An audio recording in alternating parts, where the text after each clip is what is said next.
ಈಗ ಇಂದಿನ ಪತ್ರಿಕೆಗಳ ಇಣುಕುನೋಟ. ಸ್ವಾತಂತ್ರ್ಯೋತ್ಸವಕ್ಕೆ ಮಾಣೆಕ್ ಷಾ ಮೈದಾನ ಸಜ್ಜು. ನಾಳೆ ಬೆಳಗ್ಗೆ 9 ಗಂಟೆಗೆ ಸಿಎಂ ಧ್ವಜಾರೋಹಣ. ಭದ್ರತೆಗೆ 2000 ಪೊಲೀಸರ ನಿಯೋಜನೆ. ಮುಜರಾಯಿ ದೇವಾಲಯಗಳಲ್ಲಿ ನಾಳೆಯಿಂದ ಪ್ಲಾಸ್ಟಿಕ್ ನಿಷೇಧ. ನೀರಿನ ಪ್ಲಾಸ್ಟಿಕ್ ಬಾಟಲಿಗೂ ನಿರ್ಬಂಧ. ರಾಮಲಿಂಗಾರೆಡ್ಡಿ. ಕಂದಾಯ ದಾಖಲೆದಾರಿ ಸಲೀಸು. ಡಿಜಿಟಲ್ ಸಹಿ ಕಡ್ಡಾಯಗೊಳಿಸುವ ನೋಂದಣಿ ಮಸೂದೆ 2025ಕ್ಕೆ ಅಂಗೀಕಾರ ನೀಡಿದ ವಿಧಾನಸಭೆ. ನಾಳೆಯಿಂದ 3 ಜಿಲ್ಲೆಯಲ್ಲಿ ಅಕ್ಕಾಪಡೆ ಶುರು. ಸಚಿವೆ. ಬೆಳಗಾವಿ, ಮೈಸೂರು, ಮಂಗಳೂರಿನಲ್ಲಿ ಕಾರ್ಯಾಚರಣೆ. ವಿದ್ಯಾರ್ಥಿನಿಯರು, ಮಹಿಳೆಯರ ಸುರಕ್ಷತೆಗೆ ಪಣ.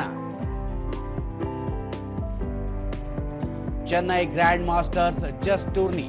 ಅಗ್ರಸ್ಥಾನದಲ್ಲಿ ಕೀಮರ್. ಕಾರ್ತಿಕೇಯನ್ಗೆ ಮಣಿದ ವಿದಿತ್. ಇವು ಇಂದಿನ ಪತ್ರಿಕೆಗಳ ಪ್ರಮುಖ ಸುದ್ದಿ. ಉಳಿದಂತೆ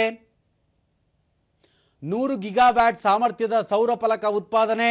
ಭಾರತದ ಹೊಸ ದಾಖಲೆ. ಸಾಧನೆಗೆ ಮೋದಿ ಮೆಚ್ಚುಗೆ. ಕೇಂದ್ರ ಸಚಿವ ಪ್ರಹ್ಲಾದ್ ಜೋಶಿ ಹರ್ಷ. ಸ್ಮಾರ್ಟ್ಫೋನ್ ತಯಾರಿಕೆ ಭಾರತವೇ ಮುಂದು. ಅಮೆರಿಕಕ್ಕೆ ಮೊಬೈಲ್ ರಫ್ತಿನಲ್ಲಿ ನಾವೇ ನಂಬರ್ 1. ಮೇಕ್ ಇನ್ ಇಂಡಿಯಾ ಅಭಿಯಾನದಿಂದ ಬಲ. ಯೂರಿಯಾ ರಫ್ತು ನಿರ್ಬಂಧ ಸಡಿಲಿಕೆ. ಭಾರತ ಚೀನಾ ಸಂಬಂಧ ಸುಧಾರಣೆ. ಮಳೆ ನಡುವೆಯೂ ಆಶಾ ಧರಣಿ. ಇಂದು ಮುಂದುವರಿಯಲಿದೆ ಕಾರ್ಯಕರ್ತೆಯರ ಹೋರಾಟ. ಗಣೇಶೋತ್ಸವ, ಈದ್ ಹಬ್ಬಕ್ಕೆ ರಾಜ್ಯಾದ್ಯಂತ ಡಿಜೆ ನಿಷೇಧ.